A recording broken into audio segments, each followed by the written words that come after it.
Hello दोस्तों, राधे राधे। तो कैसे हो आप लोग? आई होप कि आप लोग अच्छे होंगे और अपना प्रिपरेशन अच्छे से कर रहे होंगे। तो आज हम लोगों का प्रैक्टिस सेट नंबर 19 है। तो इससे पहले 18 प्रैक्टिस सेट हो गया है। तो अगर आप लोग उन प्रैक्टिस सेट को नहीं देखे हैं तो प्लेलिस्ट बना हुआ है, आप लोग जाइए और उन सबको भी देखिए, क्योंकि आप लोग के लिए काफ़ी बेहतरीन ढंग ढंग से काफ़ी अच्छी प्रैक्टिस सेट करवाया जा रहा है। आप लोग जब ये एक वीडियो कोई देखिए, उसको पूरा करके पहले आप लोग देखिए कि इसमें कितना आप लोग का रिवीजन और क्या क्या चीज़ें आप लोगों को मिल रही है। तो उसके बाद आपको पता चलेगा। ठीक, तो आज हम लोग का ये प्रैक्टिस सेट नंबर कौन सा है? तो 19 है, जिसमें कि 20 जीके जीएस का प्रश्न करेंगे और उससे संबंधित काफ़ी सारी चीज़ों का रिवीजन करेंगे और काफ़ी सारी चीज़ें आप लोगों का क्लियर होगा। ठीक, तो अगर आप लोग उसको नहीं देखिए, उन सारी वीडियो को पहले देखिए। ठीक, प्रैक्टिस सेट नंबर 1 से अपना आप लोग देखना स्टार्ट करिए। ठीक, और करंट अफेयर के लिए आप लोग को बता दूं, करंट अफेयर के लिए जो एसपीडी का बुक है, 2025 का पूरे साल वाला, उसको मैं करवा दिया हूँ। उसका भी प्लेलिस्ट बना हुआ है, जो आप लोग देख लीजिए। उतना आप लोग कर लीजिएगा तो आप लोग करंट में अच्छा स्कोर कर पाइएगा। ठीक, तो चलिए हम लोग वीडियो स्टार्ट करते हैं। और आज हम लोग का पहला प्रश्न है आप लोग के स्क्रीन पर। तो आप लोग खुद से आंसर करने का कोशिश करिएगा। ठीक, ऑप्शन ए है, सॉरी, क्वेश्चन नंबर 1 है, अमृत बाजार पत्रिका। अमृत बाजार पत्रिका का प्रकाशन किस भाषा में प्रारंभ हुआ था? ऑप्शन ए है हिंदी, ऑप्शन बी है बंगाली, ऑप्शन सी है अंग्रेजी और ऑप्शन डी है उर्दू। तो जो अमृत बाजार पत्रिका था, इसका प्रकाशन किस भाषा में हुआ था? तो इसका सही आंसर हो जाएगा बी, बंगाली। ठीक, इसका सही आंसर हो जाएगा बंगाली।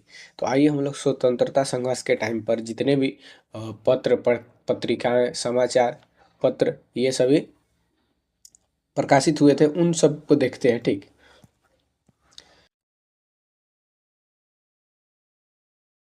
तो जो केसरी पत्रिका था, यह बाल गंगाधर तिलक द्वारा इसका स्थापना किया गया था। इसके संपादक या स्थापक कौन थे?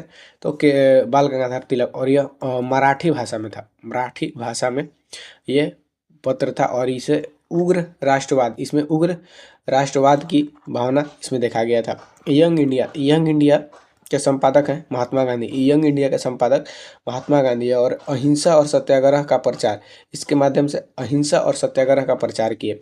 मूक नायक पत्रिका का संपादक हैं डॉक्टर भीमराव अंबेडकर, डॉक्टर भीमराव अंबेडकर। और इसमें दलितों दलित अधिकारों की आवाज़ इस पत्रिका के माध्यम से बना, दलित अधिकारों की आवाज़। संवाद कौमुदी इसके संपादक थे राजा राम मोहन राय। कौमुदी के संपादक राजा राम मोहन राय थे। और इसमें सती प्रथा का विरोध किया गया, इस पत्रिका के माध्यम से सती प्रथा का विरोध किया गया।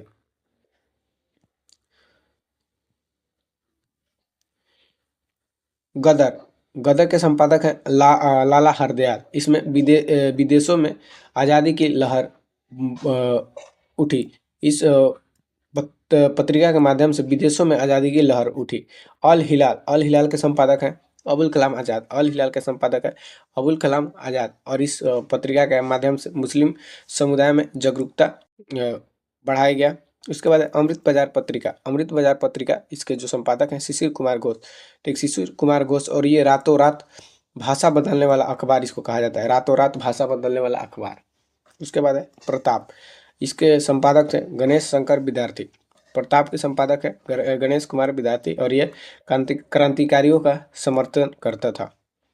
उसके बाद है वंदे मातरम के जो संपादक हैं अरविंदो घोष। वंदे मातरम का संपादक है अरविंदो घोष। और ये अंग्रेजी की साप्ताहिक पत्रिका थी, अंग्रेजी की साप्ताहिक पत्रिका थी। और ये राष्ट्रवादी पत्रिका थी, नेशनल हेराल्ड। इसका संपादक है जवाहरलाल नेहरू। और ये कांग्रेसी नीतियों का प्रचार किया जाता था इस पत्रिका के माध्यम से। पहला हिंदी अखबार पूछे तो उदंत मार्तंड हो जाएगा। पहला हिंदी अखबार कौन है? उदंत मार्तंड, जो कि जुगल किशोर इसके संपादक थे। और पहला भारतीय अखबार है बंगाल गजट, जो कि जेम्स ए हिक्की द्वारा संपादित किया गया था बंगाल गजट को। ठीक, तो ये सभी पत्रिकाएं थे। चलिए नेक्स्ट क्वेश्चन पे आते हैं। 2 नंबर सवाल है, विक्रमशिला विश्वविद्यालय की स्थापना किसने की थी? विक्रमशिला विश्वविद्यालय की स्थापना किसने की थी? ऑप्शन ए है धर्मपाल, ऑप्शन बी है देवपाल, ऑप्शन सी है गोपाल और ऑप्शन डी है महिपाल। तो जो विक्रम विश्वविद्यालय की स्थापना किया था वो धर्मपाल था। ठीक, धर्मपाल। तो आइए हम लोग प्राचीन विश्वविद्यालय देख लेते हैं। तक्षशिला विश्वविद्यालय यह विश्व का सबसे प्राचीन विश्वविद्यालय है, ध्यान रखिएगा। तक्षशिला विश्वविद्यालय ये विश्व की सबसे प्राचीन विश्वविद्यालय है और ये पाकिस्तान के रावलपिंडी, पाकिस्तान में जो रावलपिंडी है, रावलपिंडी वहाँ पर है तक्षशिला विश्वविद्यालय। और यह विश्व का सबसे प्राचीन विश्वविद्यालय माना जाता है। लगभग 600 से 700 ईसा पूर्व इसकी स्थापना किया गया था। और इसमें जो विद्वान अध्ययन किए थे चाणक्य, चाणक्य जो कि कौटिल्य इनको कहा जाता था, प्रणयी संस्कृत व्याकरण के जनक, चरक आयुर्वेद के जनक, जीवक बुद्ध के चिकित्सक, ये सभी यहाँ पर अध्ययन किया करते थे। और यहाँ राजनीतिक यानी कि अर्थशास्त्र, आयुर्वेद, सैन्य विज्ञान की शिक्षा दी जाती थी। अर्थशास्त्र, आयुर्वेद और सैन्य विज्ञान की शिक्षा दी जाती थी। उसके बाद है नालंदा विश्वविद्यालय। उसके बाद प्राचीनतम विश्वविद्यालय में से एक है नालंदा विश्वविद्यालय, जो कि पटना बिहार में है, पटना के पास बिहार में है। और इसकी स्थापना कुमारगुप्त ने किया था। इसकी स्थापना कुमारगुप्त प्रथम ने किया था 5वीं शताब्दी में, 5वीं शताब्दी में किया था। और यह दुनिया की पहला पूर्णतः आवासीय विद्यालय, यह दुनिया की पहला पूर्णतः आवासीय विद्यालय थी, जहाँ की विद्यार्थी वहीं पर रहकर सारी वहाँ पर व्यवस्था किया गया था कि सब लोग वहीं पे अपना रहकर पढ़ाई किया करते थे। तो आवासीय विद्यालय सबसे पहला कौन था दुनिया का? तो नालंदा विश्वविद्यालय। चीनी यात्री हेनसंग ये नालंदा विश्वविद्यालय में आकर अध्ययन और अध्यापन किया था। अध्ययन और अध्यापन कौन किया था? तो हेनसंग, चीनी यात्री। और इसका विनाश कब हुआ था? तो 1993 में या 1103 या 1203 में कौन किया था? तो बख्तियार खिलजी ने इसको नष्ट किया था। बख्तियार खिलजी नालंदा विश्वविद्यालय का। अब पूछेगा किसने नष्ट किया था? तो बख्तियार खिलजी। इसको कौन बनाया था? तो कुमारगुप्त प्रथम। उसके बाद है विक्रमशिला विश्वविद्यालय। ये भी भागलपुर बिहार में है। और इसके संस्थापक पाल वंश के राजा धर्मपाल थे। और ये 8वीं शताब्दी में इसको बनवाया गया था। और यह वज्रयान बौद्ध धर्म की शाखा थी। वज्रयान यहाँ शिक्षा का प्रमुख केंद्र था। वज्रयान बौद्ध धर्म का यह शिक्षा का प्रमुख केंद्र था। और इसे बख्तियार खिलजी ने नष्ट कर दिया था। इसको भी बख्तियार खिलजी ने ही नष्ट किया था। वल्लभी विश्वविद्यालय, कुछ और हैं जो विश्वविद्यालय। वल्लभी ये गुजरात में है। हीनयान बौद्ध धर्म का केंद्र था। ये जो हीनयान बौद्ध शाखा था उसका केंद्र था वल्लभी विश्वविद्यालय। ये गुजरात में स्थित है। उदंतपुरी विश्वविद्यालय बिहार के बिहार शरीफ में है। और यह पाल वंश के प्रथम राजा गोपाल द्वारा स्थापित किया गया था। उदंतपुरी गोपाल द्वारा स्थापित किया गया था, जो कि बिहार शरीफ में है। जगदल बंगाल में है, अब बांग्लादेश में, बंगाल में था, अब बांग्लादेश में। और इसको पाल राजा रामपाल द्वारा स्थापित किया गया था। रामपाल द्वारा इसको स्थापित किया गया था। उसके बाद है पुष्पगिरी, यह उड़ीसा में स्थित एक प्राचीन बौद्ध शिक्षा केंद्र है। उसके बाद है मिथिला विश्वविद्यालय, ये ब्राह्मणवादी शिक्षा और न्याय शास्त्र के लिए प्रसिद्ध है। मिथिला विश्वविद्यालय ब्राह्मणवादी और न्याय शास्त्र के लिए प्रसिद्ध है।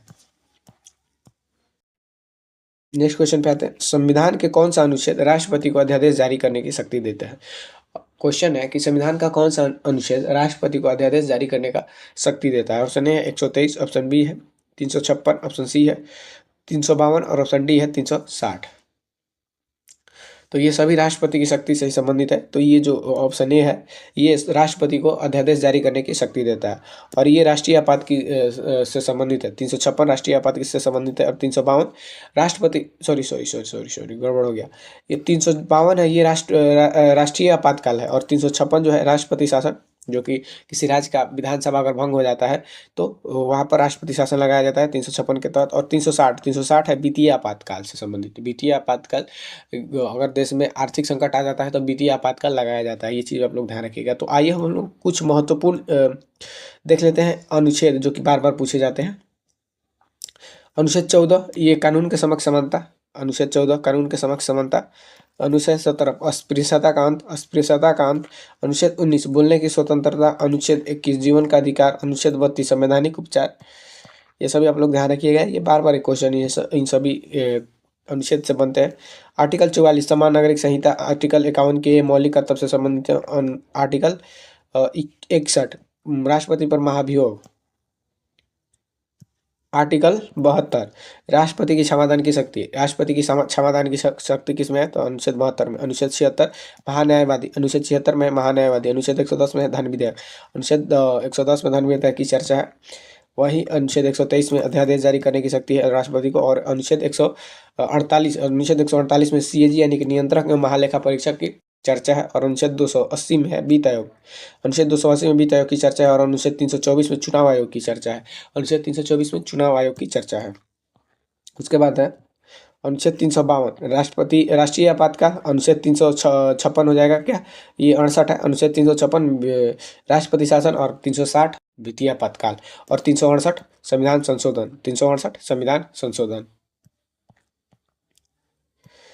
4 नंबर सवाल है, भारत का एकमात्र सक्रिय ज्वालामुखी कहाँ स्थित है। भारत का एकमात्र सक्रिय ज्वालामुखी कहाँ स्थित है। ऑप्शन ए है लक्षद्वीप, ऑप्शन बी है अंडमान निकोबार, ऑप्शन सी है कच्छ, ऑप्शन डी है हिमाचल प्रदेश। तो भारत का एकमात्र सक्रिय ज्वालामुखी जो कि अंडमान निकोबार में स्थित है, ठीक, अंडमान निकोबार में वैरन द्वीप है, एकमात्र भारत का सक्रिय ज्वालामुखी अंडमान निकोबार में है। तो आइए हम लोग ज्वालामुखी को देख लेते हैं। तो बैरन द्वीप भारत का एकमात्र सक्रिय ज्वालामुखी जो कि अंडमान निकोबार भारत में है। स्ट्रोम्बोली, ये इटली के भूमध्य सागर में। स्ट्रोम्बोली, हाँ, ये सभी सक्रिय ज्वालामुखी है। देख, सबसे पहले हम लोग सक्रिय ज्वालामुखी को देख लेते हैं जो कि वर्तमान में फट रहे हैं या जिनसे धुआं या लावा निकल रहा है। सक्रिय ज्वालामुखी उनको कहा जाता है जो जिससे कि उद्गार हो रहा है, लावा निकल रहे हैं, धुआं निकल रहे हैं, तो उनको सक्रिय ज्वालामुखी कहा जाता है। तो ये सभी अभी हम लोग सक्रिय ज्वालामुखी देखेंगे, जैसे कि बैरन द्वीप, Stromboli, Etna Italy, Cotopaxi Ecuador, Cotopaxi Ecuador, Etna Italy, Stromboli Italy, Barren द्वीप अंडमान निकोबार भारत, मोनालोआ हवाई द्वीप यूएसए, किलाउ हवाई द्वीप यूएसए, मेरापी इंडोनेशिया। तो ये सभी सक्रिय ज्वालामुखी था। अब हम लोग देखेंगे प्रसुप्त ज्वालामुखी जो कि वर्षों से शांत है लेकिन कभी भी फट सकता है। वर्षों से शांत है लेकिन कभी भी इसमें उद्गार हो सकता है, कभी भी फट सकता है। तो उसमें है नारकोंडम जो कि अंडमान निकोबार भारत में है। नारकोंडम, विसुवियस इटली, विसुवियस कहाँ पर है, Vesuvius Italy, Fujiyama Japan, Krakatoa Indonesia. अब हम देखेंगे शांत या मृत ज्वालामुखी, ठीक, शांत या मृत ज्वालामुखी जिनमें कि भविष्य में भी फटने का कोई गुंजाइश मतलब की संभावना नहीं है। इसमें है कलिमंजारो तंजानिया अफ्रीका में है। माउंट पोपा म्यांमार में है। एकांक गुआ एंडीज पर्वत दक्षिण अमेरिका में है। एंडीज पर्वत पर दक्षिण अमेरिका में एकांक गुआ। उसके बाद है कोह सुल्तान ईरान में है। देवबंद ईरान में है। 5 नंबर सवाल है न्यूनतम समर्थन मूल्य कौन घोषित करता है। ऑप्शन ए है आरबीआई, ऑप्शन बी है संसद, ऑप्शन सी है केंद्र सरकार और ऑप्शन डी है राज्य सरकार। तो न्यूनतम समर्थन जो मूल्य है ये केंद्र सरकार जारी करता है, केंद्र सरकार। एमएसपी यानी कि मिनिमम सेलिंग प्राइस की अंतिम घोषणा केंद्र सरकार आर्थिक मामलों की मंत्रिमंडलीय समिति द्वारा की जाती है। ध्यान रखिएगा, आर्थिक मामलों की मंत्रिमंडलीय समिति द्वारा किया जाता है और इसकी सिफारिश कृषि लागत और मूल्य आयोग के द्वारा की जाती है। इसकी सिफारिश कृषि लागत और मूल्य आयोग द्वारा की जाती है। वर्तमान में 22 अनिवार्य फसलों और गन्ने के लिए FRP MSP घोषित किया जाता है। अभी वर्तमान में 22 अनिवार्य फसल है जिसके लिए MSP घोषित किया जाता है और एक गन्ना के लिए भी घोषित किया जाता है। ये आप लोग ध्यान रखिएगा, 22 फसल के लिए न्यूनतम समर्थन मूल्य जारी किया जाता है। ध्यान रखिएगा, 22 फसल। नेक्स्ट क्वेश्चन है 6 नंबर सवाल, सोडियम को मिट्टी के तेल में क्यों रखा जाता है। ऑप्शन ए है नमी से बचाने के लिए, ऑप्शन बी है प्रकाश से बचाने के लिए, ऑप्शन सी है गर्मी से बचाने के लिए और ऑप्शन डी है ऑक्सीजन से बचाने के लिए। तो सोडियम को मिट्टी के तेल में इसलिए डुबा कर रखा जाता है, इसको ऑक्सीजन से बचाने के लिए। तो आइए हम लोग सोडियम के बारे में सारी चीज़ें समझते हैं। तो सोडियम का जो सिंबल होता है Na और इसकी परमाणु संख्या 11 होता है। परमाणु संख्या क्या होता है, 11 होता है। तो इसकी प्रकृति हम लोग देखें तो ये अत्यधिक क्रियाशील होता है। यह अत्यधिक क्रियाशील होता है, यानी कि जैसे ही ऑक्सीजन के संपर्क में आएगा ये रिएक्शन करने लगता है, इसीलिए इसको मिट्टी के तेल में डुबो कर रखता है। ये काफ़ी ज़्यादा क्रियाशील होता है और बहुत मुलायम और चाकू से भी काटा जा सकता है। ये मात्र एक ऐसा धातु है जो जिसे चाकू से काटा जा सकता है, चाकू से काटा जा सकता है, ठीक, चाकू से काटा जा सकता है। और इसे जलाने पर सुनहरा पीला, ये जब जलता है तो सुनहरा पीला कलर का लौ निकलता है, सुनहरा पीला।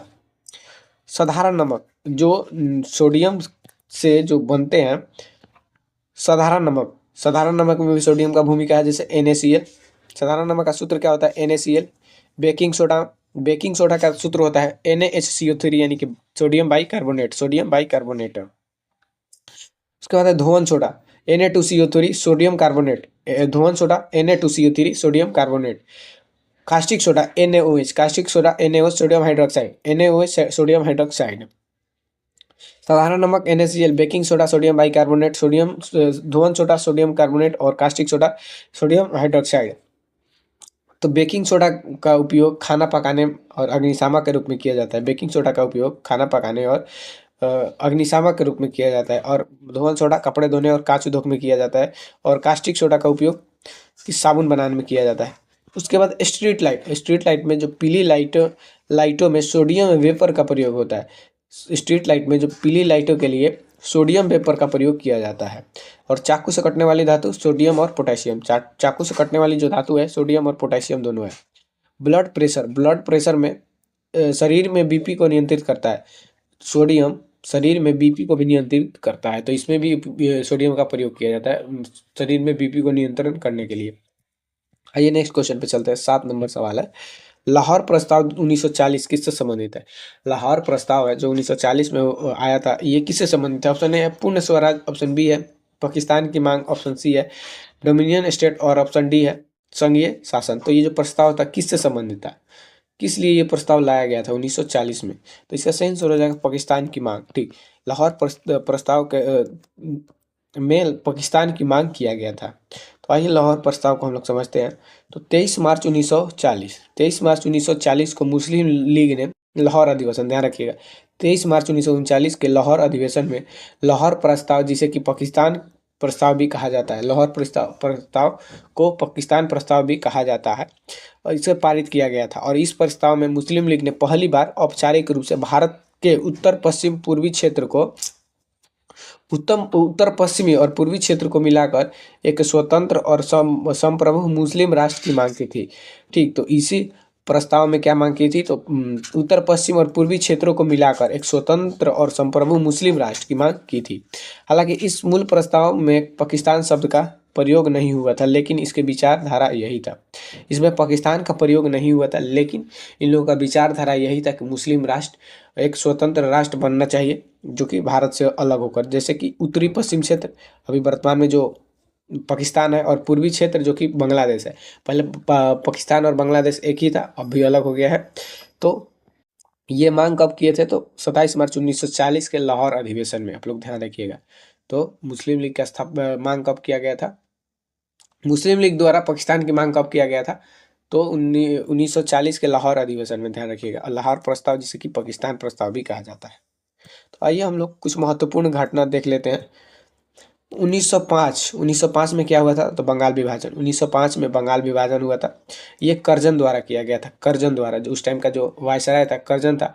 इसमें उसके बाद स्वदेशी आंदोलन की शुरुआत हुआ। बंगाल विभाजन, जब बंगाल विभाजन हुआ, बंगाल विभाजन की घोषणा की गई, उसके बाद क्या हुआ? तो स्वदेशी आंदोलन। तो ध्यान रखिएगा, स्वदेशी आंदोलन पूछेगी किससे संबंधित है, तो बंगाल विभाजन से संबंधित है। इसमें विदेशी कपड़ों को बहिष्कार किया गया और देसी को अपनाया गया था, ठीक। देसी वस्तुएं का यूज को अपनाया गया था। उसके बाद 1906 में मुस्लिम लीग की स्थापना हुआ था। 1906 में मुस्लिम लीग की स्थापना हुआ था ढाका में, आगा खां और सलीमुल्लाह खां द्वारा।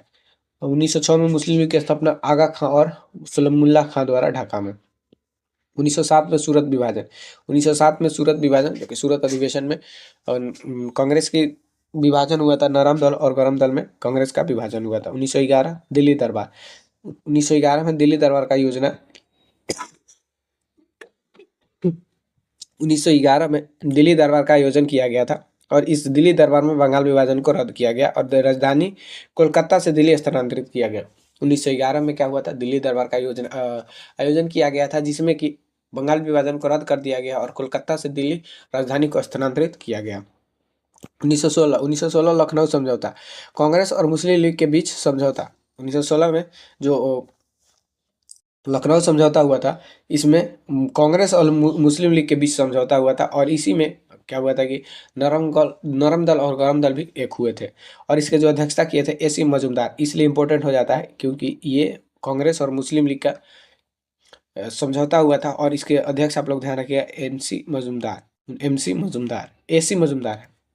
उसके बाद है 1919 में जलियांवाला बाग हत्याकांड हुआ था। 13 अप्रैल 1919 को जनरल डायर द्वारा नरसंहार, जो कि रॉलेट एक्ट के विरुद्ध में अमृतसर जलियांवाला बाग में क्या किया जा रहा था, तो शांतिपूर्ण प्रदर्शन किया जा रहा था। उसमें जनरल डायर के द्वारा गोली चलवा दिया गया था, ठीक, जिसमें कि काफ़ी सारे लोग मारे गए थे। उसके बाद है 1920 में हुआ था असहयोग आंदोलन। असहयोग आंदोलन गांधी जी द्वारा शुरू किया गया था, और यह पहला बड़ा आंदोलन था। गांधी जी द्वारा शुरू किया गया भारत का पहला बड़ा आंदोलन था 1920 में असहयोग आंदोलन। 1922 चौरी चौरा कांड, 1922 में हुआ था चौरी चौरा कांड, जो कि गोरखपुर के हिंसा के कारण असहयोग आंदोलन वापस लिया गया। चौरी चौरा कांड के बाद ही असहयोग आंदोलन को गांधी जी ने वापस ले लिया था। चौरी चौरा कांड में क्या हुआ था कि चौरी चौरा एक जगह है, वहाँ के पुलिस स्टेशन, पुलिस चौकी में आग लगा दिया गया था। ऐसा माना जाता है कि 22 पुलिसकर्मियों का वहाँ पर मौत हो गया था। इस कारण महात्मा गांधी ने इसको हिंसा बताया और असहयोग आंदोलन को वापस ले लिया, ठीक। उसके बाद है 1928। 1928 में क्या हुआ था, तो साइमन कमीशन भारत आया था। 1928 में साइमन कमीशन भारत आया था, और इसी के विरोध में गो बैक साइमन के नारे लगाए गए और धरना प्रदर्शन हुए, ठीक। 1929 में आया था लाहौर अधिवेशन। 1929 में लाहौर अधिवेशन हुआ था, और इसमें पूर्ण स्वराज की मांग की गई थी। जवाहरलाल नेहरू इसकी अध्यक्षता किए थे। पूर्ण स्वराज की मांग कब हुआ था, तो लाहौर अधिवेशन में। पूर्ण स्वराज की मांग लाहौर अधिवेशन में 1929 के दांडी मार्च। 1930 में दांडी मार्च, 12 मार्च असहयोग आंदोलन शुरू हुआ था। 12 मार्च से दांडी मार्च क्या था, तो ये इसके नमक कानून भी कहा जाता था। नमक कानून भी इसमें क्या किया कि गांधी जी दांडी पहुंचकर नमक बनाकर नमक कानून को तोड़ा था, और 12 मार्च से सविनय अवज्ञा आंदोलन की शुरुआत की थी, तो इसीलिए इसको दांडी मार्च भी कहा जाता है। उसके बाद है 1932। 1932 में पूना पैक्ट आया था। 1932 में पूना पैक्ट, जिसमें कि गांधी जी और डॉक्टर अंबेडकर के बीच समझौता हुआ। पूना पैक्ट में गांधी जी और डॉक्टर अंबेडकर के बीच समझौता हुआ था कब, 1932 में। तो पूछता है कि पूना पैक्ट कब हुआ था, पूना पैक्ट समझौता कब हुआ था, तो ध्यान रखिएगा इसको 1932 में, और इसमें गांधी जी और डॉक्टर अंबेडकर के बीच समझौता हुआ था पूना पैक्ट, ठीक। 1942 भारत छोड़ो आंदोलन। 1942 भारत छोड़ो आंदोलन, जिसमें कि करो या मरो का नारा दिया गया था, करो या मरो का नारा। तो ये सभी इंपॉर्टेंट घटना थे आधुनिक भारत के, तो ये सभी आप लोग ध्यान रखिएगा, इनसे बहुत सारे प्रश्न बनेंगे। नेक्स्ट क्वेश्चन है, 8 नंबर सवाल है, ओजोन परत मुख्यतः कहाँ पाई जाती है। ओजोन परत मुख्यतः कहाँ पाई जाती है। ऑप्शन ए है सौरमंडल, ऑप्शन बी है समताप मंडल, ऑप्शन सी है मध्य मंडल, और ऑप्शन डी है आयन मंडल। तो जो ओजोन परत है ये पाई जाती है समताप मंडल में, ठीक। ओजोन परत समताप मंडल में पाई जाती है, और इसका सूत्र होता है, ध्यान रखिएगा, O3। चलिए, तो ओजोन परत के बारे में हम लोग जान लेते हैं। तो सूत्र, ऑक्सीजन के 3 परमाणु इसमें होते हैं, यानी कि O3। इसके स्थान वायुमंडल के समताप मंडल में स्थित लगभग 15 से 30 किलोमीटर की ऊंचाई पर स्थित होती है। ये लगभग 15 से 30 किलोमीटर की ऊंचाई पर ओजोन परत समताप मंडल में होता है, और इसका कार्य क्या है, तो सूर्य से आती हुई हानिकारक पराबैंगनी किरण, सूर्य से जो पराबैंगनी किरण आता है उसको पृथ्वी पर आने से रोकता है, ठीक, पृथ्वी पर आने से रोकता है, और इसको पृथ्वी का सुरक्षा कवच भी कहा जाता है, क्योंकि ये पराबैंगनी किरण से ये त्वचा का कैंसर और बहुत सारी बीमारियां होती हैं। तो इसको कौन रोकता है, ओजोन परत। मापन इकाई, इसकी जो मोटाई होती है ओजोन परत की, इसकी मापन किससे किया जाता है, तो डॉप्सन, इसके लिए इकाई है डॉप्सन, ठीक, डॉप्सन। और क्षरण एवं संरक्षण को रोकने हेतु क्या क्या किया जाता है, तो मुख्यतः ये CFC जो कि क्या बोलते हैं, एसी एसी द्वारा एक गैस निकलता है CFC, यानी क्लोरोफ्लोरोकार्बन। इससे ज़्यादा ओजोन परत की ये गैस जो है ओजोन परत के लिए काफ़ी हानिकारक है और इससे ओजोन परत का क्षरण होता है। तो इसको कम से कम इस्तेमाल करने के लिए मतलब बोला जाता है। और इसकी खोज जो है अंटार्कटिका के ऊपर ओजोन छिद्र की खोज जोसेफ फॉरमैन 1985 में की थी। अंटार्कटिका में क्या हुआ है कि ओजोन परत में छिद्र देखी गई है। अंटार्कटिका जो महाद्वीप है वहाँ पर ओजोन परत में छिद्र देखा गया है और इसकी खोज किसने किया था? तो जोसेफ फॉरमैन ने कब किए थे? तो 1985 में। और ध्यान रखिएगा इसमें इसका क्षरण किससे होता है? तो CFC कार्बन का क्लोरोफ्लोरोकार्बन जो कि फ्रिज और AC से निकलता है। ठीक। और इसी की रोकथाम के लिए क्या हुआ था? तो मॉन्ट्रियल प्रोटोकॉल एक समझौता हुआ था ओजोन परत को क्षरण से रोकने के लिए। मॉन्ट्रियल प्रोटोकॉल समझौता हुआ था कब? तो 1987 में। ओजोन परत को बचाने के लिए सबसे सफल और अंतर्राष्ट्रीय संधि हुआ था 16 सितंबर 1987 को। ठीक। तो हर साल ओजोन दिवस भी 16 सितंबर को ही मनाया जाता है। हर साल दिवस 16 सितंबर को ही मनाया जाता है। तो ये ओजोन परत से संबंधित सारी चीज़ें। अब इससे ज़्यादा ओजोन परत से कुछ सवाल नहीं बनते हैं, तो आप लोग इसको अच्छे से ध्यान रखिएगा। ठीक।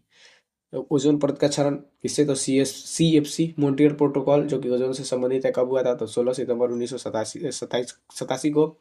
ओजोन छिद्र कहाँ पर देखा गया है? तो अंटार्कटिका में। और इसकी खोज कौन किए थे? तो जोसेफ फॉरमैन किए थे। और इसकी मापन इकाई कौन है? तो डॉप्सन है। और ये क्या करता है? तो परावैंगनिक किरण को पृथ्वी पर आने से रोकता है।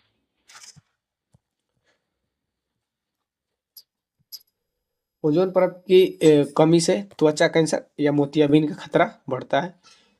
किगाली समझौता भी ओजोन परत से ही संबंधित है।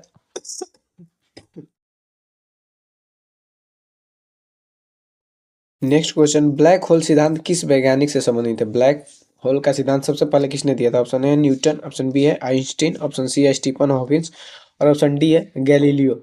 तो इसका सही आंसर हो जाएगा बी आइंस्टीन। तो सबसे पहले ब्लैक होल का सिद्धांत आइंस्टीन ने दिया था लगभग 1915-16 के समय में। तो ब्लैक होल अत्यधिक गुरुत्वाकर्षण वाला वह क्षेत्र है जिससे कि प्रकाश भी नहीं बच सकता। ये जो ब्लैक होल होता है इसकी गुरुत्वाकर्षण बल इतनी अधिक होती है कि अगर यहाँ प्रकाश भी चला जाए तो वापस नहीं आता है। और इसकी खोज यानी कि सबसे पहले ब्लैक होल शब्द दिया था जॉन व्हीलर ने और इसके अस्तित्व की भविष्यवाणी आइंस्टीन ने किया था आइंस्टीन में। और इसका निर्माण होता है ये सुपरनोवा के विस्फोट के बाद। सुपरनोवा के विस्फोट के बाद दहन से। इवेंट होरिजोन यह ब्लैक होल की वह बाहरी सीमा जहां से वापस आना असंभव है। इवेंट होरिजोन ध्यान रखिएगा, ये ब्लैक होल की वह बाहरी सीमा है जहां से वापस आना असंभव है। उसके बाद है सिंगुलरिटी, यह वह केंद्र है जहाँ की घनत्व अनंत होता है। ब्लैक होल की वह केंद्र जहाँ घनत्व अनंत होता है। और एस चंद्रशेखर एक भारतीय वैज्ञानिक थे जिन्होंने ब्लैक होल में चंद्रशेखर सीमा दी है जिसे कि 1.44 सोलर मास जिसके लिए इन्हें नोबेल पुरस्कार भी मिला है। ठीक।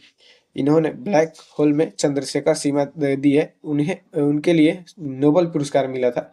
और हमारी गैलेक्सी आकाशगंगा, जो हम लोग का गैलेक्सी आकाशगंगा है, उसके केंद्र में सैगिटेरियस ए नामक ब्लैक होल है। ध्यान रखिएगा, सैगिटेरियस ए नामक ब्लैक होल है।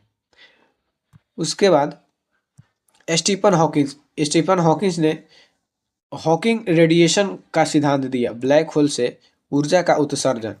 इसका सिद्धांत कौन दिया था? तो ध्यान रखिएगा, जो स्टीफन हॉकिंग का ब्लैक होल सिद्धांत है उसे हॉकिंग रेडिएशन सिद्धांत कहा जाता है। हॉकिंग रेडिएशन सिद्धांत। नेक्स्ट क्वेश्चन है 10 नंबर सवाल, चिल्का झील किस राज्य में स्थित है? चिल्का झील किस राज्य में स्थित है? ऑप्शन ए है आंध्र प्रदेश, ऑप्शन बी है उड़ीसा, ऑप्शन सी है पश्चिम बंगाल, ऑप्शन डी है तमिलनाडु। जो चिल्का झील है ये उड़ीसा राज्य में स्थित है। चिल्का झील उड़ीसा राज्य में स्थित है।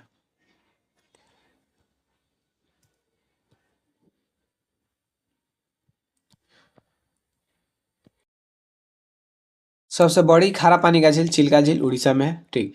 और यह भारत का सबसे बड़ी तटीय लैगून झील है। भारत का सबसे बड़ी तटीय लैगून झील पूछे तो कौन हो जाएगा? चिल्का झील उड़ीसा में स्थित है। सबसे बड़ी मीठे पानी का झील वुलर झील जम्मू कश्मीर में। सबसे बड़ी मीठे पानी का झील वुलर झील कहाँ पर है? तो जम्मू कश्मीर में। सबसे लंबी झील वेवनाड झील केरल में है। सबसे लंबी झील वेवनार झील लंबी केरल में है। सबसे ऊंची झील चोलामू झील, ये सिक्किम में है। चोलामू झील सबसे ऊंची झील है, ये सिक्किम में है। अंतर्देशीय खारा पानी का झील सांभर झील राजस्थान। अंतर्देशीय अंतर्देशीय जो खारा पानी का झील है ये राजस्थान में। सबसे बड़ी कृत्रिम झील गोविंद वल्लभ पंत सागर झील। सबसे बड़ी कृत्रिम झील यानी कि जो बनाया गया है, मनुष्य द्वारा निर्मित किया गया है, वो सबसे बड़ी झील कौन सा है? तो गोविंद वल्लभ पंत, जो कि उत्तर प्रदेश में है। और ये सोनभद्र जिले रिहंद नदी पर स्थित है। क्रेटर झील लोनार झील है, जिसे कि ये उल्का पिंड के गिरने से निर्मित हुआ था। लोनार झील एक उल्का पिंड से निर्मित झील है, जो कि महाराष्ट्र में है। जम्मू कश्मीर के झील हम लोग देख लेते हैं। डल झील, वुलर झील और अनंतनाग झील। डल झील, वुलर झील, मानसबल झील जो भारत की सबसे गहरी झील है। मानसबल झील भारत की सबसे गहरी झील है। ये कहाँ पर है? जम्मू कश्मीर में।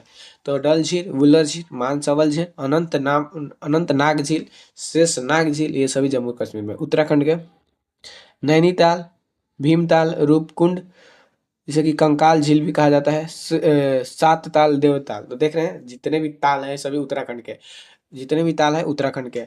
नैनीताल, और दो ताल होता है, सूरज कुंड और चांद, सॉरी सूरज ताल और चांद ताल। नहीं नहीं, वो नहीं, वो दूसरा है।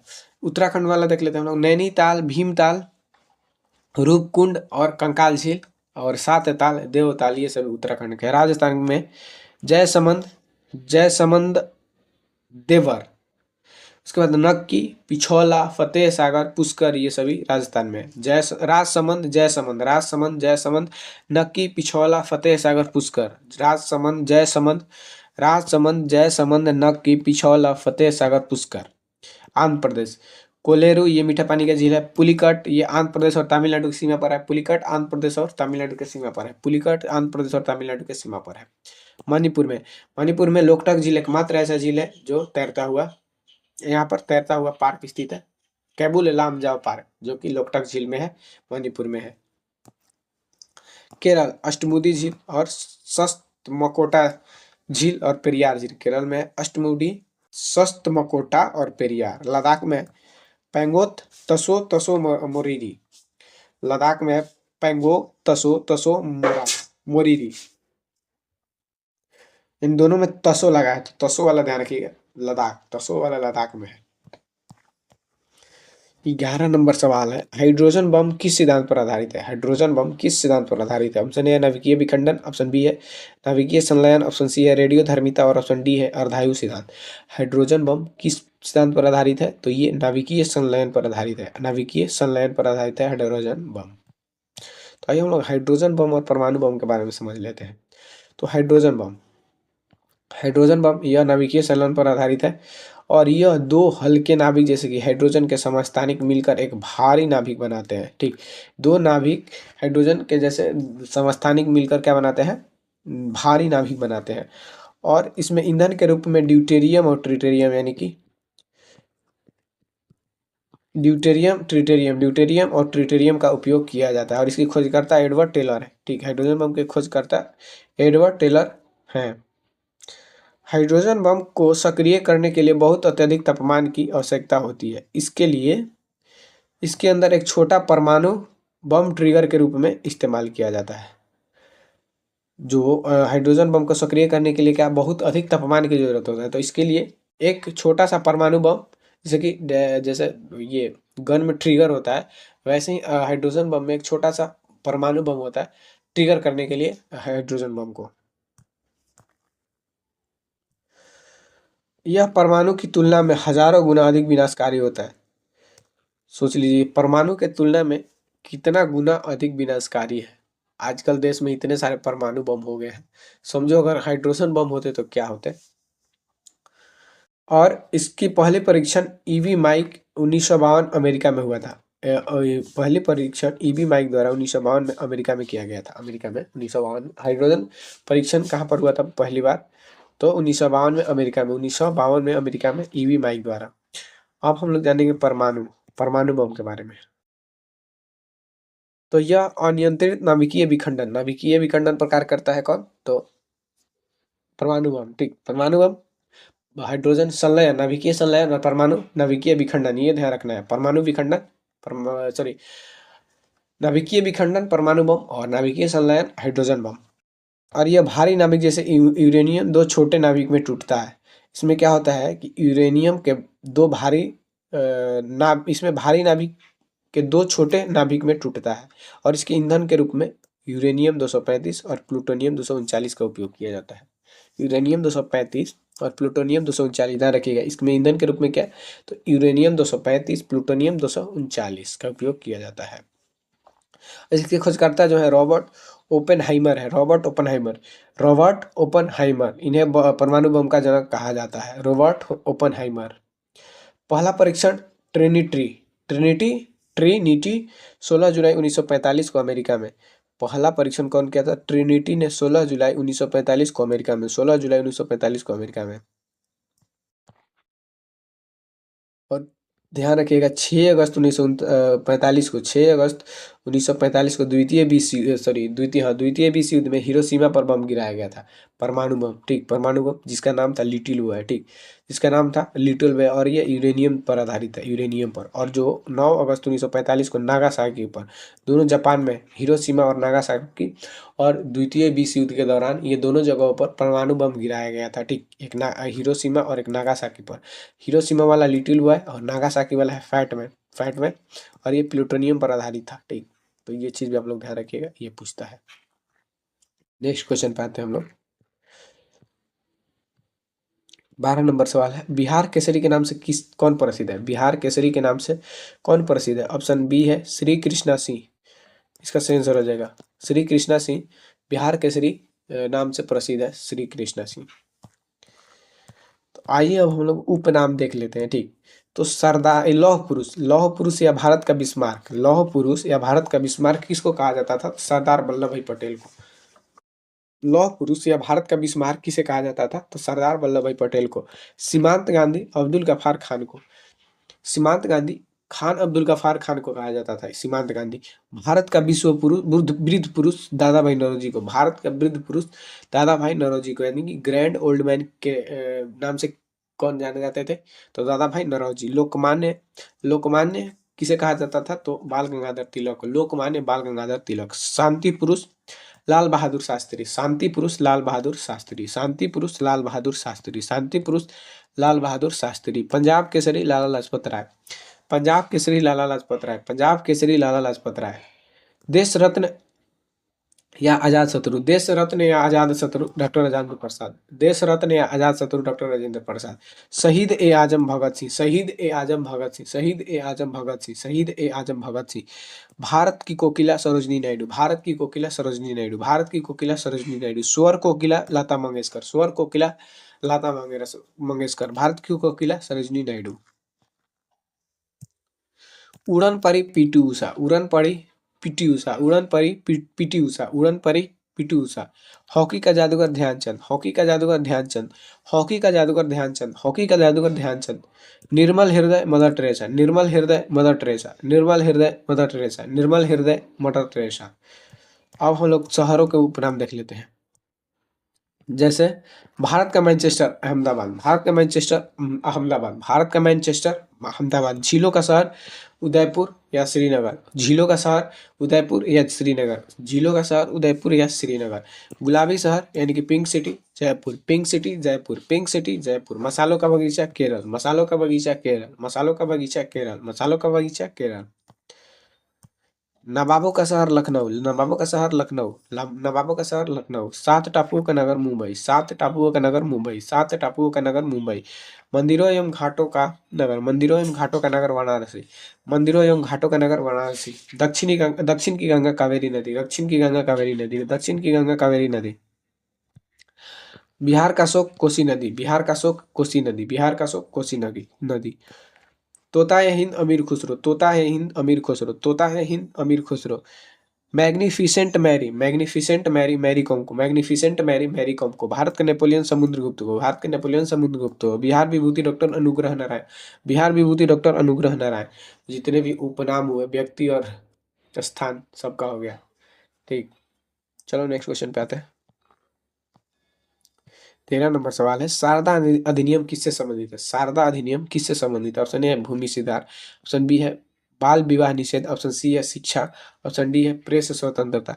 तो शारदा अधिनियम किससे संबंधित है? तो इसका सही आंसर हो जाएगा बी, बाल निषेध अधिनियम। बाल विवाह निषेध, शारदा अधिनियम जो है ये बाल विवाह निषेध अधिनियम से संबंधित है।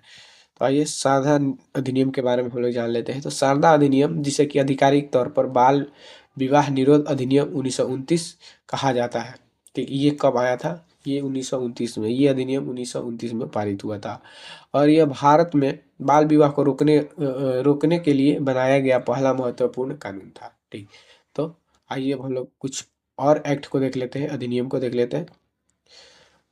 1773 का रेगुलेटिंग एक्ट, 1773 का रेगुलेटिंग एक्ट, इसमें भारत ब्रिटिश शासन की पहली, इस एक्ट के द्वारा भारत ब्रिटिश शासन की पहली नींव पड़ी थी और बंगाल के गवर्नर को गवर्नर जनरल बनाया गया, बंगाल के गवर्नर को गवर्नर जनरल बनाया गया। चार्टर एक्ट कब आया था? तो 1833 में। ये डेट भी इंपॉर्टेंट होता है, ठीक, ध्यान रखिएगा डेट। रेगुलेटिंग एक्ट कब आया था? तो 1773 में। चार्टर एक्ट 1833 में। इसमें बंगाल का गवर्नर जनरल भारत का गवर्नर जनरल बनाया गया था। ये चार्टर एक्ट के तहत बंगाल के गवर्नर जनरल को भारत का गवर्नर जनरल बनाया गया था और पहले गवर्नर जनरल था विलियम बेंटिंक। पहले गवर्नर जनरल था विलियम बेंटिंक। भारत सरकार अधिनियम 1858, भारत सरकार अधिनियम 1858 के तहत शासन कंपनी से हटाकर ब्रिटिश का नाम क्राउन को दे दिया गया। इसमें पहले कंपनी शासन, भारत में शासन कंपनी के माध्यम से किया जाता था, लेकिन भारत सरकार अधिनियम 1858 के तहत कंपनी से हटाकर किसको दिया गया? तो ब्रिटिश क्राउन को। और ये पद जो था गवर्नर जनरल, इसको वायसराय बना दिया गया, वायसराय। मार्ले मिंटो सुधार कब आया था? 1909 में। मार्ले मिंटो सुधार 1909 में। और ये मुस्लिमों के लिए पृथक निर्वाचन की शुरुआत इस अधिनियम के तहत, सुधार अधिनियम के तहत हुई थी। मुस्लिमों के लिए पृथक निर्वाचन की शुरुआत। मॉन्टेग्यू चेम्सफोर्ड 1919, मॉन्टेग्यू चेम्सफोर्ड कब आया था? 1919 में। और प्रांतों में द्वैत शासन की शुरुआत इस अधिनियम के तहत किया गया था। उसके बाद है भारत सरकार अधिनियम 1935, भारत सरकार अधिनियम 1935, और यह वर्तमान संविधान का मुख्य आधार, केंद्र में द्वैध शासन और राज्यों में स्वतंत्रता दी गई। ये सभी भारत सरकार अधिनियम से 1935 से संबंधित है। ध्यान रखिएगा, जो अभी संविधान है हम लोगों का, इसमें 2/3 2/3 चीजें कहाँ से लिया गया है, यानी कि 3 में से 2 चीजें कहाँ से लिया गया है? तो भारत शासन अधिनियम से। बाकी एक चीज दूसरे देश से अडॉप्ट किया गया है, मतलब कि लिया गया है। उसके बाद है वन्य जीव संरक्षण अधिनियम, ये सभी भी पूछ लेता है। वन एवं वन जीव संरक्षण अधिनियम कब आया था? कौन? तो वन्य जीव संरक्षण अधिनियम आया था 1972। वन्य जीव संरक्षण अधिनियम 1972। इसमें जानवरों और पक्षियों की सुरक्षा, इसमें कि इसके तहत प्रोजेक्ट टाइगर 1973 इसी के तहत लाया गया था। प्रोजेक्ट टाइगर 1973 में इसी के तहत लाया गया था, वन्य जीव संरक्षण अधिनियम के तहत। वन्य जीव संरक्षण अधिनियम कब आया था? 1972। जल प्रदूषण अधिनियम 1974 में, जल प्रदूषण अधिनियम 1974 में, जल प्रदूषण अधिनियम 1974 में। वायु प्रदूषण अधिनियम 1981 में। पर्यावरण संरक्षण अधिनियम 1986। वन्य जीव संरक्षण 1972, जल प्रदूषण अधिनियम 1974, वायु प्रदूषण अधिनियम 1981, पर्यावरण संरक्षण अधिनियम 1986।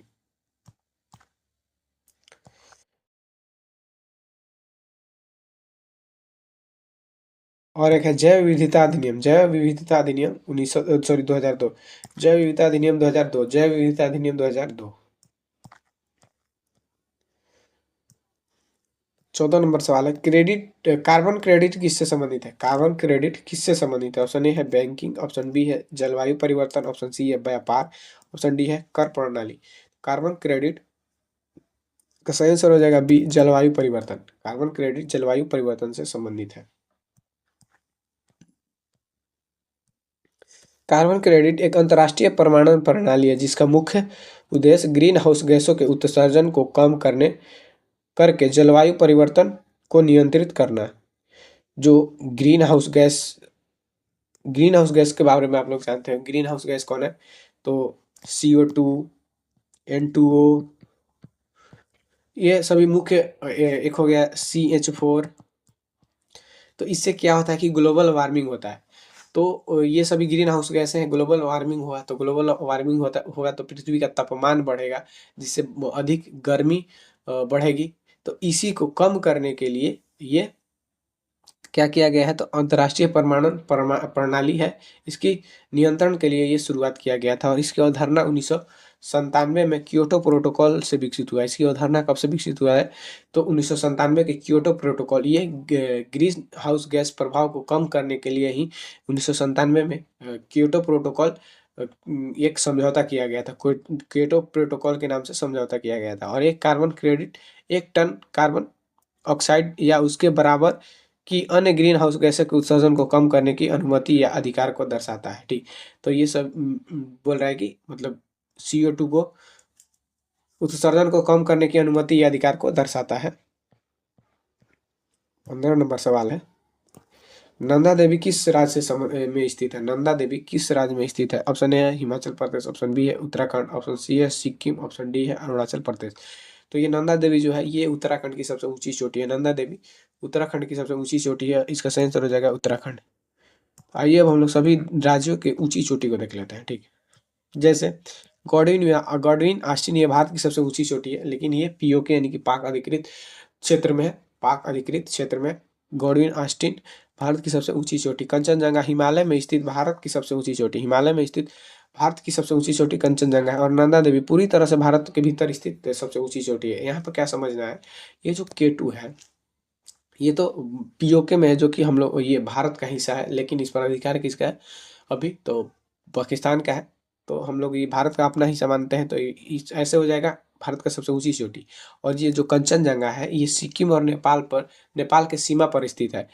तो और ये जो नंदा देवी है ये पूरी तरह से भारत में स्थित है। ठीक, भारत में पूरी तरह से स्थित सबसे ऊंची चोटी नंदा देवी हो जाएगा। और भारत की दूसरी सबसे ऊंची चोटी पूछेगा तो सिक्किम कंचनजंगा और गढ़वाल आश्रम भारत की सबसे ऊंची चोटी है। सिक्किम कंचनजंगा सबसे ऊंची चोटी और ये हिमालय श्रेणी में है। उत्तराखंड नंदा देवी और ये गढ़वाल हिमालय के में है। उसके बाद तमिलनाडु, इसकी ऊंची चोटी डोराबेटा नीलगिरी पहाड़ियां में है। केरल अनाईमुड़ी सबसे ऊंची चोटी और दक्षिण भारत की सबसे ऊंची चोटी है। केरल में जो अन्नामलाई पहाड़ियां पर अनाईमुड़ी ये दक्षिण भारत की सबसे ऊंची चोटी है। राजस्थान के गुरु शिखर, राजस्थान के सबसे ऊंची चोटी गुरु शिखर ये अरावली श्रेणी में है। मध्य प्रदेश की सबसे ऊंची चोटी धूपगढ़ ये सतपुड़ा श्रेणी में है। मध्य प्रदेश की सबसे ऊंची चोटी धूपगढ़ ये सतपुड़ा श्रेणी में है। महाराष्ट्र की सबसे ऊंची चोटी कलसुबाई ये सह्याद्री पश्चिमी घाट में है। सह्याद्री पश्चिमी घाट में का भाग है कौन, तो कलसुबाई ये महाराष्ट्र की सबसे ऊंची चोटी है। झारखंड की सबसे ऊंची चोटी पारसनाथ, झारखंड की सबसे ऊंची चोटी पारसनाथ ये हजारीबाग पठार का हिस्सा है। उड़ीसा की सबसे ऊंची चोटी देवमाली, देवमाली ये पूर्वी घाट का हिस्सा है। देवमाली उड़ीसा का सबसे ऊंची चोटी ये पूर्वी घाट का हिस्सा है। कर्नाटक का सबसे ऊंची चोटी मुल्लयनगिरी ये पश्चिमी घाट का हिस्सा है। अरुणाचल प्रदेश ये कांगतो सबसे ऊंची चोटी है और ये हिमालय का हिस्सा है। नागालैंड की ऊंची चोटी सारामती और ये नागा पहाड़िया का हिस्सा है। नागालैंड का नागा पहाड़िया सारामती। लद्दाख की सबसे ऊंची चोटी केटू यानी कि गढ़वाल ऑस्टिन ये काराकोरम श्रेणी का भाग है। अंडमान निकोबार का सबसे ऊंची चोटी सैडल पीक ये इंपॉर्टेंट है। अंडमान निकोबार का ऊंची चोटी सैडल पीक और ये उत्तरी अंडमान में स्थित है। उत्तरी अंडमान में दक्षिण भारत की सबसे ऊंची चोटी अनामुड़ी केरल ये ध्यान रखिएगा आप लोग। नीलगिरी की सबसे ऊंची चोटी डोडाबेटा तमिलनाडु में है। अरावली की सबसे ऊंची चोटी गुरु शिखर राजस्थान में है। सतपुड़ा सबसे ऊंची चोटी धूपगढ़, सतपुड़ा रेंज की सबसे ऊंची चोटी पूछेगा तो धूपगढ़ हो जाएगा। नेक्स्ट क्वेश्चन है, भारत के उपराष्ट्रपति का चुनाव कौन कराता है? भारत के उपराष्ट्रपति का चुनाव कौन कराता है? ऑप्शन ए है केवल लोकसभा, ऑप्शन बी है केवल राज्यसभा, ऑप्शन सी है संसद के दोनों सदनों के सदस्य और ऑप्शन डी है उपराष्ट्रपति। तो उपराष्ट्रपति का चुनाव ये संसद के दोनों सदनों के सदस्य द्वारा कराया जाता है। संसद के दोनों सदनों के सदस्य द्वारा कराया जाता है उपराष्ट्रपति का चुनाव। तो आइए हम लोग सभी उपराष्ट्रपति को देख लेते हैं। जितने भी अभी तक उपराष्ट्रपति टोटल 15 उपराष्ट्रपति बने हैं उन सभी को आप लोग देख लीजिए। तो सबसे पहले डॉक्टर सर्वपल्ली राधाकृष्ण और इनका जो कार्यकाल था 1952 से लेकर 1962 था। 1952 से लेकर 1962 पहले उपराष्ट्रपति डॉक्टर सर्वपल्ली राधाकृष्ण का कार्यकाल था और ये पहले उपराष्ट्रपति जिन्होंने 2 कार्यकाल पूरे किए थे। पहले ऐसे राष्ट्रपति हैं जिन्होंने 2 कार्यकाल पूरा किया है। डॉक्टर जाकिर हुसैन 1962 से 67 और डॉक्टर जाकिर हुसैन 1962 से 65। उसके बाद बराहगिरी वेंकट गिरी यानी कि बीबी गिरी 1967 से 69, 1967 से 69 कौन रहते हैं? तो बीबी गिरी। गोपाल स्वरूप पाठक 69 से 74, गोपाल स्वरूप पाठक 1969 से 74। बीडी जति 1974 से 79, बीडी जति 1974 से 79, बीडी जति 1974 से 79। न्यायमूर्ति मोहम्मद हिदायतुल्ला 1979 से 1984, न्यायमूर्ति मोहम्मद हिदायतुल्ला 1979 से 1984। आर वेंकटरमन 1984 से 87, आर वेंकटरमन 1984 से 1987। डॉक्टर शंकर दयाल शर्मा 1987 से 1992, डॉक्टर शंकर दयाल शर्मा 1987 से 1992। के आर नारायणन 1992 से 1997, के आर नारायणन 1992 से 1997। कृष्णकांत 1997 से 2002, कृष्णकांत 1997 से 2002। और पद पर रहते हुए इनका निधन होने वाला एकमात्र उपराष्ट्रपति है। पद पर रहते हुए निधन होने वाला एकमात्र उपराष्ट्रपति कौन है? तो कृष्णकांत इनको पद पर रहने हेतु ही निधन हो गया था, और ये पहले ऐसे राष्ट्रपति हैं जो कार्यकाल के अंतर्गत ही इनकी मृत्यु हो गई थी। भैरव सिंह शेखावत 11वें उपराष्ट्रपति, भैरव सिंह शेखावत 2002 से 2007। 12वां है मोहम्मद हमीद अंसारी 2007 से 2017, 2007 से 2017। और राधा कृष्णन के बाद दो पूर्ण कार्यकाल निभाने वाले दूसरे व्यक्ति हैं। राधा कृष्णन के बाद दो पूर्ण कार्यकाल निभाने वाले दूसरे व्यक्ति हैं मोहम्मद हमीद अंसारी। 13 नंबर है एम वेंकैया नायडू 2017 से 2022, एम वेंकैया नायडू 2017 से 2022। 14वें है जगदीप धनखड़ 1922 से 2025, इन्होंने स्वास्थ्य कारणों से 2025 में इस्तीफा दे दिया था, और 15वां जो वर्तमान में है सीपी राधाकृष्णन 12 सितंबर 2025 से ये राष्ट्रपति हैं, यानी कि 12 सितंबर 2025 को शपथ लिया था, और इन्होंने 2025 के उपचुनाव में जीत हासिल की और वर्तमान में इस पद पर है। ठीक, तो ये सभी उपराष्ट्रपति हैं, जो कि टोटल 15 उपराष्ट्रपति हैं। 17 नंबर सवाल है मुद्रा आपूर्ति को नियंत्रित करने वाला प्रमुख साधन क्या है? मुद्रा आपूर्ति को नियंत्रित करने वाला प्रमुख साधन क्या है? करने का प्रमुख साधन ऑप्शन ए है राजकोषीय नीति, ऑप्शन बी है मौद्रिक नीति, ऑप्शन सी है व्यापार नीति, और ऑप्शन डी है औद्योगिक नीति। तो मुद्रा आपूर्ति को नियंत्रित करने का साधन है मौद्रिक नीति, जो कि आरबीआई द्वारा जारी किया जाता है मौद्रिक नीति। आइए हम लोग इसके बारे में समझते हैं। तो किसी निश्चित समय पर अर्थव्यवस्था में जनता के पास उपलब्ध कुल मुद्रा स्टॉक को मुद्रा आपूर्ति कहते हैं। ठीक, अर्थव्यवस्था में जनता के पास जो मुद्रा रहता है, मतलब उपलब्ध रहता है, उसको ही मुद्रा आपूर्ति कहते हैं। यह केवल जनता के पास मौजूद धन गिना जाता है। मुद्रा आपूर्ति में क्या गिना जाता है? तो जनता के पास जो मुद्रा है उसी को इसमें मौजूद गिना जाता है, और सरकार या बैंकिंग प्रणाली के पास रखा धन नहीं, ये सरकार का पैसा इसमें ऐड नहीं किया जाता है। और भारतीय रिजर्व अपनी मौद्रिक नीति के जरिए मुद्रा आपूर्ति को नियंत्रित करता है। ठीक, ये चीज़ आप लोग समझ गए होंगे। चलिए नेक्स्ट क्वेश्चन पे आते हैं। 18 नंबर सवाल है रेबीज रोग किससे फैलता है? रेबीज रोग किससे फैलता है? ऑप्शन ए है बैक्टीरिया, ऑप्शन बी है फंगस, ऑप्शन सी है वायरस, ऑप्शन डी है प्रोटोजोआ। तो रेबीज रोग किससे फैलता है? तो इसका सही आंसर हो जाएगा वायरस। तो आइए हम लोग सब वायरस, बैक्टीरिया, बाकी सभी जितने सारे रोग हैं हम लोग देख लेते हैं। तो जीवाणु से होने वाले रोग हैं पंडित का टीका नहीं हुआ, ये ट्रिक आप लोग ध्यान रखिएगा। पंडित का टीका नहीं हुआ यानी कि टिटनस, हैजा, टाइफाइड, निमोनिया, क्षय, टीबी, प्लेग, डिप्थीरिया, काली खांसी, ये सभी जीवाणु से होने वाले रोग हैं। टिटनस हैजा जिसे कि कलरा भी कहा जाता है, हैजा को कलरा भी कहा जाता है। टिटनस, हैजा, टाइफाइड, निमोनिया, क्षय रोग, टीबी, प्लेग, डिप्थीरिया, काली खांसी, ये सभी जीवाणु से होने वाले रोग हैं। और बीसीजी का टीका ये टीबी के लिए लगाया जाता है। बीसीजी का टीका टीबी के लिए लगाया जाता है। विषाणु से होने वाले रोग चेचक, खसरा, polio, AIDS, rabies, dengue, chikungunya, influenza, hepatitis. चेचक, खसरा, polio, AIDS, rabies, dengue, chikungunya, influenza, hepatitis. Rabies से फैलती है कुत्ते के काटने से, रेबीज जो फैलती है कुत्ते के काटने से।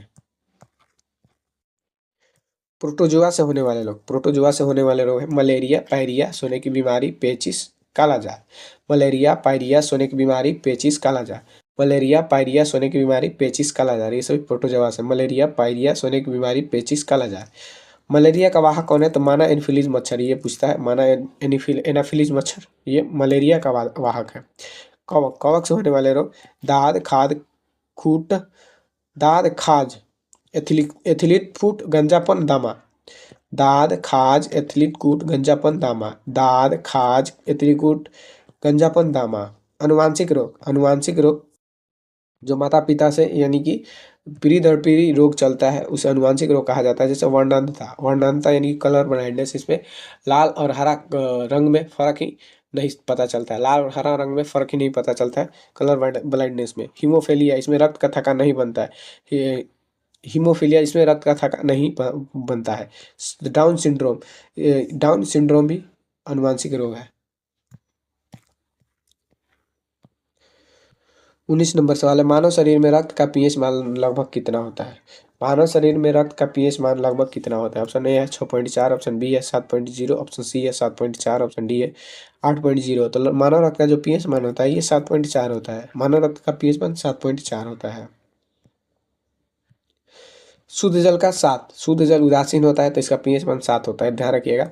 जिसका 7 होगा वो उदासीन होगा, 7 से अधिक होगा क्षारीय होगा, 7 से कम होगा अम्लीय होगा। ठीक, 7 से अधिक क्षारीय, 7 से कम अम्लीय। मानव रक्त का पीएच मान 7.36 से लेकर 7.4, ठीक, यानी कि 7.3 से 7.4 ये हल्का क्षारीय होता है। आंसू 7.4, आंसू का पीएच मान 7.4, आंसू का पीएच मान 7.4। लार का पीएच मान खाने से पहले 7.4 और खाने के बाद 5.8। खाने से पहले लार का पीएच मान 7.4 और खाने के बाद 5.8। मिल्क यानी कि दूध का 6.4 से 6.8, मिल्क का पीएच मान 6.4 से 6.8, 6.4 से 6.8। मूत्र का 4.5 से लेकर 8, 4.5 से लेकर 8, 4.5 से लेकर 8, 4.5 से लेकर 8, औसत पूछेगा तो 8, 6। सिरका, सिरका का पीएच मान 3, सिरका का पीएच मान 3, सिरका का पीएच मान 3, सिरका का पीएच मान, जिसका पीएच मान जितना कम होगा उतना क्षारीय अम्लीय होगा और जिसका पीएच मान जितना अधिक होगा वो उतना क्षारीय होगा, ध्यान रखिएगा। नींबू रस, नींबू रस का पीएच मान 2.4 से 2.2 से 2.4।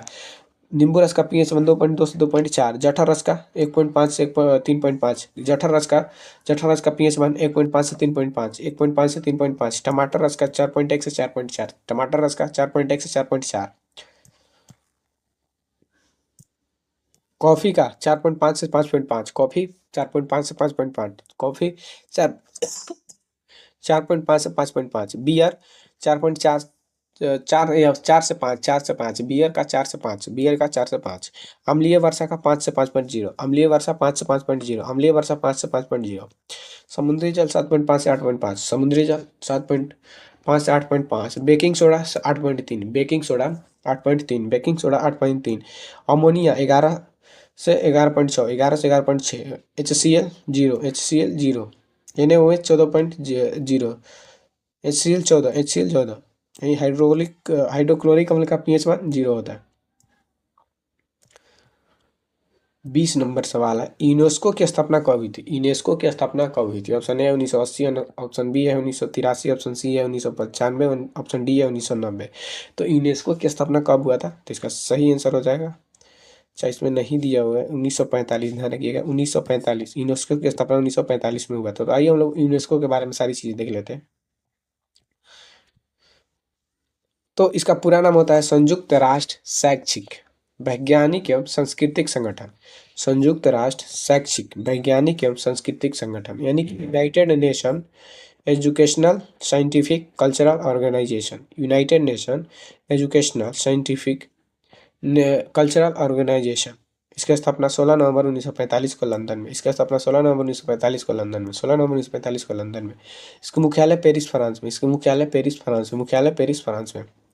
और इसके महानिदेशक, वर्तमान महानिदेशक कौन है? तो खलीद अल एनानी, खलीद अल एनानी, खलीद अल एनानी जो कि मिस्र के हैं, खलीद अल एनानी मिस्र के हैं, जिन्होंने 15 नवंबर 2025 को पदभार ग्रहण किया। 15 नवंबर 2025 को पदभार ग्रहण किया। और भारत की सदस्यता 1946 में, भारत इसके सदस्य कब बना? तो 1946 में। भारत इसके सदस्य कब बना? तो 1946 में। भारत इसके सदस्य कब बना? तो 1946 में। भारत में विश्व धरोहर स्थल, भारत में विश्व धरोहर स्थल वर्तमान में कितने? तो कुल 24। भारत में जो यूनेस्को साइट में शामिल स्थल है कुल 44 है। और संस्कृत, जिसमें कि संस्कृत सांस्कृतिक स्थल 36 और प्राकृतिक स्थल 7 और मिक्स्ड एक है। मिक्स्ड जो है एक है, जो कि Kanchenjunga national park Sikkim. Mixed अगर पूछेगा तो एक ही है, कंचनजंगा नेशनल पार्क, जो कि सिक्किम में, और ये 2016 में यूनेस्को साइट घोषित किया गया था। नवीनतम स्थल जो कि यूनेस्को साइट में शामिल हुए, नवीनतम स्थल 44वां स्थल कौन है? 2025 में ये शामिल किया गया था मराठा का सैन्य दृश्य। मराठा का सैन्य दृश्य जो कि महाराष्ट्र और तमिलनाडु के 12 किले हैं। महाराष्ट्र तमिलनाडु के 12 किले हैं। इसे 44वां यूनेस्को साइट घोषित किया गया है। 43वां यूनेस्को साइट 2024 में घोषित किया गया था किसको? तो मोइदंग को। यह असम का अहोम राजवंश की टीला दफन प्रणाली है। उसके बाद 42वां 2030 में इसको यूनेस्को साइट घोषित किया गया था। यह होयसल के पवित्र मंदिर समूह, होयसल के पवित्र मंदिर समूह, जो कि कर्नाटक में है, कर्नाटक में। ठीक, तो हम लोग का यहीं पे क्वेश्चन समाप्त होता है। आई होप कि आप लोग को सारी चीज़ें क्लियर हुआ होगा और काफ़ी चीज़ों का रिवीजन हुआ होगा। तो अगर आप लोग को वीडियो पसंद आई तो वीडियो को लाइक कर दें, और चैनल को सब्सक्राइब नहीं किया है या फिर आप हमारे चैनल पे नए हैं तो हमारे चैनल को सब्सक्राइब कर दें। और आपको बार बार बोल रहा हूँ, पूरे प्रैक्टिस सेट को करिए, आप लोग का काफ़ी चीज़ें स्ट्रॉन्ग हो जाएगा। ठीक, तो चलिए मिलते हैं नेक्स्ट वीडियो में। तब तक के लिए आप ध्यान रखिए, अपना अच्छे से पढ़ाई करते रहिए।